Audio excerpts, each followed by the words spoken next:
কেউ হুমকি দিয়েছিল তোমার জন্য একটা ভালো ধরনের কফিন তৈরি করো।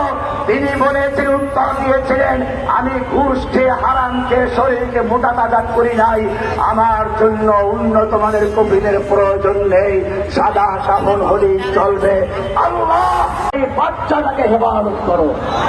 আল্লাহুম্মা রব্বিক আলা কুলুবি আহলিহি ওয়ালহিম الصبر والسلوان واجعل مصابهم رفعة في الدرجات وتكفيرا للسيئات।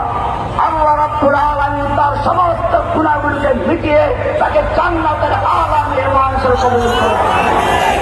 তার সন্তানকে তিনি যেভাবে ওসিয়ত করেছেন, আমি লয়ে যাব, আমি যদি না থাকি আমার সন্তান লড়বে, আমার সন্তানের পরে তার প্রজন্ম থেকে প্রজন্ম করতে থাকবে।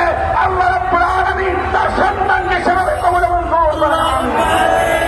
তিনি বলেছিলেন, তাকে কেউ হুমকি দিয়েছিল তোমার জন্য একটা ভালো ধরনের কফিন তৈরি করো। তিনি বলেছিলেন, উত্তর দিয়েছিলেন, আমি ঘুষ খেয়ে হারাম খেয়ে শরীরকে মোটা তাজা করি নাই, আমার জন্য উন্নত মানের কফিনের প্রয়োজন নেই, সাদা সাবন হলেই চলবে।